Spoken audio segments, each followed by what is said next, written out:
আমাৰ বাবে এক সুকীয়া ঐতিহ্যও আছে।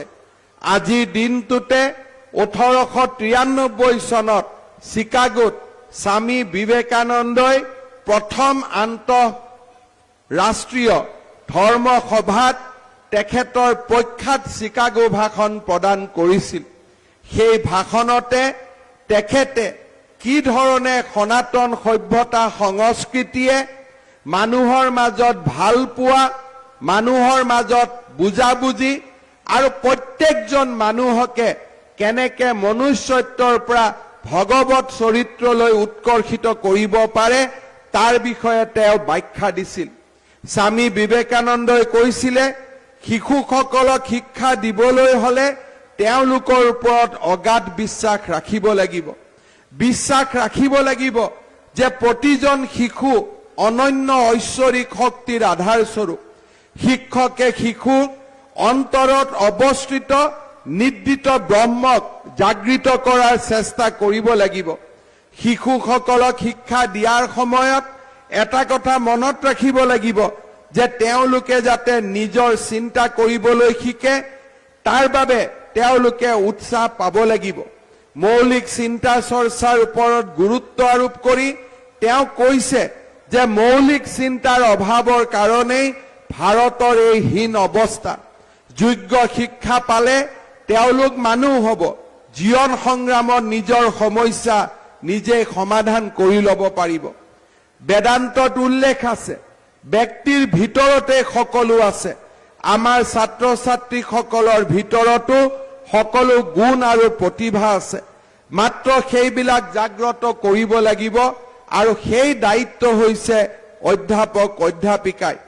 স্বামী বিবেকানন্দই আৰু কৈছে ব্যক্তিৰ যিখিনি আছে তাক নষ্ট কৰিব নালাগে, পাৰিলে তেওঁ স্তৰ কিছু উন্নত কৰিব লাগে। সেই মানুহজনে আচাৰ্য নামৰ যোগ্য, যিজনে নিমিষতে নিজক যেন হেজাৰজনৰ বিভিন্ন ব্যক্তিত পৰিণত কৰিব পাৰে। কেৱল তেওঁৱে যথাৰ্থ আচাৰ্য, যিজনে অনায়াসে শিষ্যৰ অৱস্থালৈ নিজক লৈ যাব পাৰে। নিজৰ শক্তি শিষ্যৰ মাজত সঞ্চাৰিত কৰি তেওঁৰ চকুৰে চাব পাৰে, তেওঁৰ কাণেৰে শুনিব পাৰে, তেওঁৰ মনেৰে বুজিব পাৰে আৰু এনেকুৱা আচাৰ্যহে সঠিক শিক্ষা দিব পাৰে। শ্ৰদ্ধাৰ ৰাইজ, এনেধৰণৰ গুণ আৰু এনেধৰণৰ তত্ত্বৰ ওপৰতে আমাৰ ৰাষ্ট্ৰীয় শিক্ষা নীতি ভাৰত চৰকাৰে গ্ৰহণ কৰিছে। আমাৰ ৰাষ্ট্ৰীয় শিক্ষা নীতিত বহুমুখী জ্ঞান প্ৰদান আৰু ব্যক্তিৰ সম্পূৰ্ণ লুকাই থকা প্ৰতিভা জাগ্ৰত কৰাৰ বাবে গুৰুত্ব প্ৰদান কৰিছে। ডিব্ৰুগড় বিশ্ববিদ্যালয়ৰ সন্মানীয় উপাচাৰ্য ডাঙৰীয়া ইতিমধ্যে কৈ গৈছে যে আমাৰ ৰাজ্যখনতো সমগ্ৰ ৰাষ্ট্ৰৰ লগতে ৰাষ্ট্ৰীয় শিক্ষানীতি প্ৰয়োগৰ ব্যৱস্থা আৰম্ভ হৈছে। সোণাৰী মহাবিদ্যালয়ৰ ক্ষেত্ৰত প্ৰাসংগিক হৈছে যে অহা বছৰৰ পৰা আমি সোণাৰী মহাবিদ্যালয়তে হওক বা অসমৰ মহাবিদ্যালয়সমূহত চতুৰ্থ বৰ্ষ অৰ্থাৎ 4টা বছৰ থকা ডিগ্ৰী কোৰ্স, গ্ৰেজুৱেশ্যন কোৰ্স আমি আৰম্ভ কৰিম। ইয়াৰ লগে লগে ছাত্ৰ ছাত্ৰীসকলে বিজ্ঞানৰ ছাত্ৰ এজনেও কলাৰ ওপৰত জ্ঞান ল'ব পাৰিব, কলাৰ ছাত্ৰ এজনেও বিজ্ঞানৰ ওপৰত জ্ঞান ল'ব পাৰিব। কোৰ্স সাবজেক্টৰ লগতে আন কেইবাটাও সাবজেক্ট আমাৰ শিক্ষাৰ্থীসকলে পঢ়িব লাগিব আৰু তদ্ৰুপভাৱে শিক্ষাৰ্থীসকলে প্ৰয়োজনৰ তাগিদাত সাৰ্টিফিকেট কোৰ্সেৰে কলেজৰ পৰা ওলাই যাব পাৰিব। 2 বছৰ পঢ়াৰ পিছত আকৌ যদি ইচ্ছা কৰে কলেজলৈ ঘূৰি আহিব পাৰিব। অৰ্থাৎ এন্ট্ৰি আৰু এক্সিট 4টা বছৰত তেওঁলোকৰ বাবে প্ৰযোজ্য হ'ব। সাৰ্টিফিকেট কোৰ্স, ডিপ্লোমা কোৰ্স আৰু ফাইনেলি গ্ৰেজুৱেশ্যন, এই ধৰণে আমাৰ শিক্ষা ব্যৱস্থাই এটা নতুন মোড় ল'ব।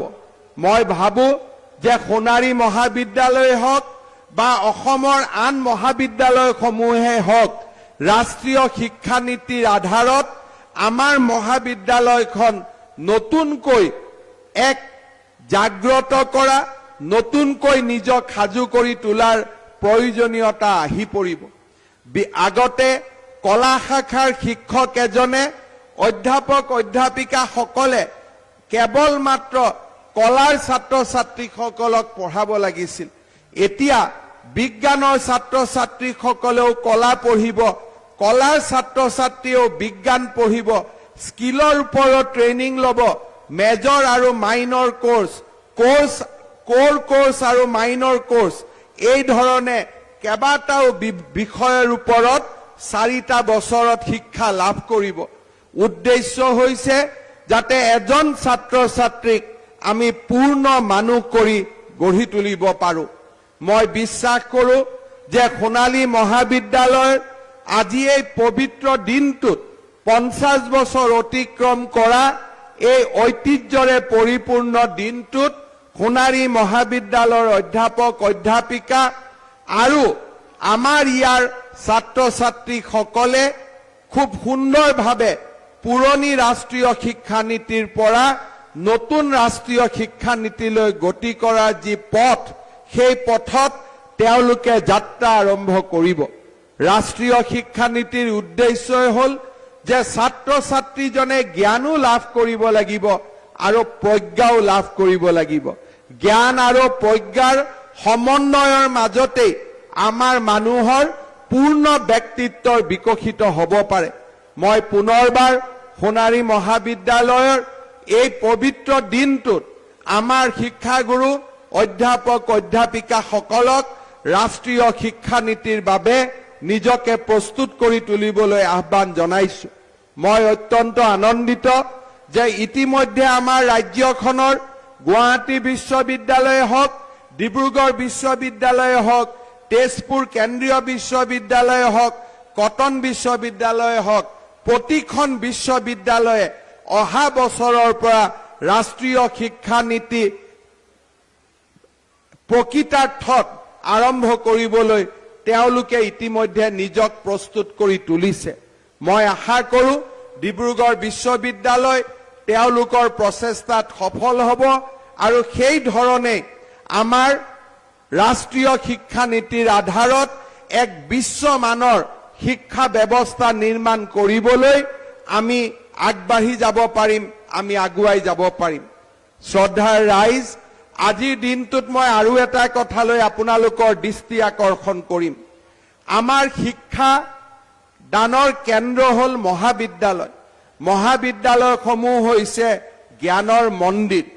কিন্তু এই জ্ঞানৰ মন্দিৰত আমি যদি চাব যাওঁ, 4টা উপাদানৰ আমাৰ অতিকে প্ৰয়োজন।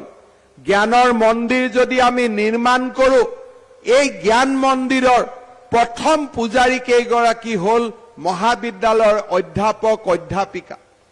অধ্যাপক অধ্যাপিকাৰ লগতে এই মহাবিদ্যালয়ত জ্ঞান লাভ কৰিবলৈ অহা ছাত্ৰ ছাত্ৰীসকল হ'ল এখন শিক্ষানুষ্ঠানৰ দ্বিতীয় উপাদান। তৃতীয় উপাদান হ'ল যিসকলে ইয়াত জ্ঞান লাভ কৰিবলৈ আহে তেওঁলোকৰ অভিভাৱকসকল। এই অধ্যাপক অধ্যাপিকা, ছাত্ৰ ছাত্ৰী আৰু অভিভাৱকসকলৰ মাজত যেতিয়া সমন্বয় থাকিব, সেই সমন্বয়ে এখন মহাবিদ্যালয়ক জ্ঞানৰ মন্দিৰলৈ ৰূপান্তৰ কৰে।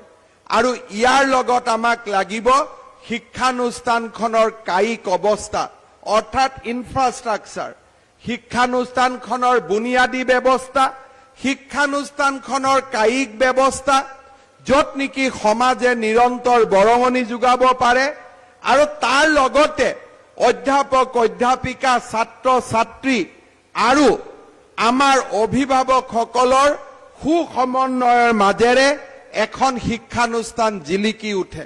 ইতিমধ্যে সোণালী জয়ন্তীৰ সময়ছোৱাত এই মহাবিদ্যালয়ৰ প্ৰাক্তন ছাত্ৰ ছাত্ৰীসকলৰ পৰা আৰম্ভ কৰি বহু কেইজনে এই মহাবিদ্যালয়খনৰ ইনফ্ৰাষ্ট্ৰাকচাৰ ডেভেলপমেণ্টৰ কাৰণে যিমানখিনি পাৰে সিমানখিনি কৰিবলৈ আগুৱাই আহিছে, কাম হাতত লৈছে। মই আশা কৰিম আমাৰ মহাবিদ্যালয়খনৰ অধ্যাপক অধ্যাপিকা, ছাত্ৰ ছাত্ৰী আৰু অভিভাৱক অভিভাৱিকা সকলেও আমাৰ মাজত এক সমন্বয় স্থাপনৰ মাজেৰে এই মহাবিদ্যালয়খনক যাতে এক প্ৰকৃত জ্ঞানৰ মন্দিৰলৈ ৰূপান্তৰ কৰে। ছাত্ৰ ছাত্ৰীসকলৰ উদ্দেশ্যে মই ক'ব খন এক প্ৰকাৰ বিশ্বৰ এক মহাশক্তিত পৰিণত হৈছে।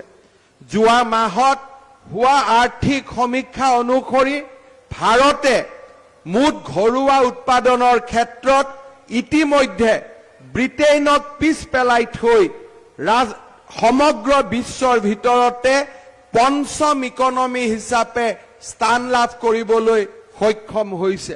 অৰ্থাৎ যি ব্ৰিটিছে আমাক শাসন কৰিছিল, যি ব্ৰিটিছৰ ঔপনিবেশিকতাবাদ শাসনৰ ফলত আমি পৰাধীন হৈ আছিলো, সেইখন ব্ৰিটিছৰ অৰ্থনৈতিক পৰিৱেশক পিছ পেলাই আজি আমাৰ জননী জন্মভূমি সমগ্ৰ পৃথিৱীৰ ভিতৰতে পঞ্চমখন ইকনমিত পৰিণত হ'বলৈ সক্ষম হৈছে।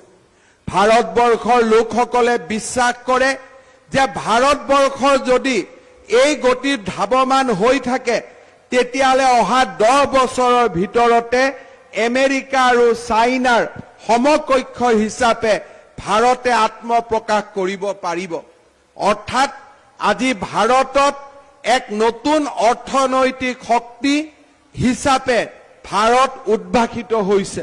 মই আমাৰ ছাত্ৰ ছাত্ৰীসকলক অনুৰোধ কৰিম যে এতিয়া হৈছে এই নতুন পৃথিৱীৰ নতুন প্ৰত্যাহ্বান গ্ৰহণ কৰাৰ সময়।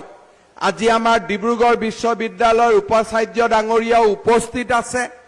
আধুনিক শিক্ষা ব্যৱস্থাৰ প্ৰতি আমি এতিয়া নিজক সাজু হোৱাৰ সময় হৈছে। ইণ্ডাষ্ট্ৰী 4.0 তাৰ যিবিলাক প্ৰয়োজনীয়তা, সেই প্ৰয়োজনীয়তাৰ শিক্ষা গ্ৰহণ কৰাৰ বাবে আমাৰ সময় হৈছে। ইনফৰমেশ্যন টেকনলজিয়ে হওক, আৰ্টিফিচিয়েল ইণ্টেলিজেন্সে হওক, এতিয়া পৃথিৱীত এক নতুন দিনলৈ পৃথিৱীখন গতি কৰিছে। লাহে লাহে আমাৰ পাঠ্যক্ৰমসমূহতো আমাৰ ছাত্ৰ ছাত্ৰীসকলক আধুনিক উদ্যোগৰ লগত সামঞ্জস্য ৰাখি তেওঁলোকে যাতে সমসাময়িক জ্ঞান লাভ কৰিব পাৰে, তাৰ বাবে নিজক যাতে প্ৰস্তুত কৰি তুলিব পাৰে, তাৰ দিশত আমি গুৰুত্ব দিব লাগিব। মই আমাৰ ছাত্ৰ ছাত্ৰীসকলক অনুৰোধ কৰিম যে আমাৰ ট্ৰেডিশ্যনেল শিক্ষা ব্যৱস্থাৰ ওপৰতো গৈ আমাৰ মাজত আমাৰ পৃথিৱীৰ, আমাৰ ভাৰতৰ চাৰিওফালে যি গতিবিধি চলি আছে, আধুনিক প্ৰযুক্তিৰ যি গতিবিধি চলি আছে, তাৰ লগত নিজক চিনাকি ৰাখিবলৈ আৰু প্ৰয়োজন অনুসৰি সেই ধৰণে আমাৰ শিক্ষা ব্যৱস্থা ব্যক্তিগত পৰ্যায়তে হওক, সামূহিক পৰ্যায়তে হওক নিৰ্মাণ কৰিবলৈ আমাক প্ৰস্তুত কৰি ৰাখিব লাগিব। আজি আমাৰ ভাৰতবৰ্ষখন যেনেকে আগবাঢ়িছে, তেনেকে আমাৰ অসমখনো লাহে লাহে আমাৰ বিকাশৰ পথত আগবাঢ়িবলৈ আৰম্ভ কৰিছে।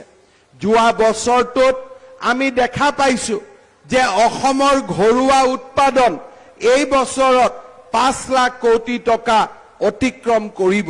আৰু তাৰ লগে লগে আমি ভাৰতৰ শক্তিশালী ৰাজ্যবিলাকৰ ভিতৰত নহলেও দুখীয়া ৰাজ্যৰ পৰা মধ্যম বৰ্গৰ ৰাজ্যলৈ আমি নিজকে বিকাশ কৰিব পাৰিম। আজি আমাৰ ভাৰতৰ অৰ্থনৈতিক যি অৱস্থা, ভাৰতৰ ৰাজ্যসমূহৰ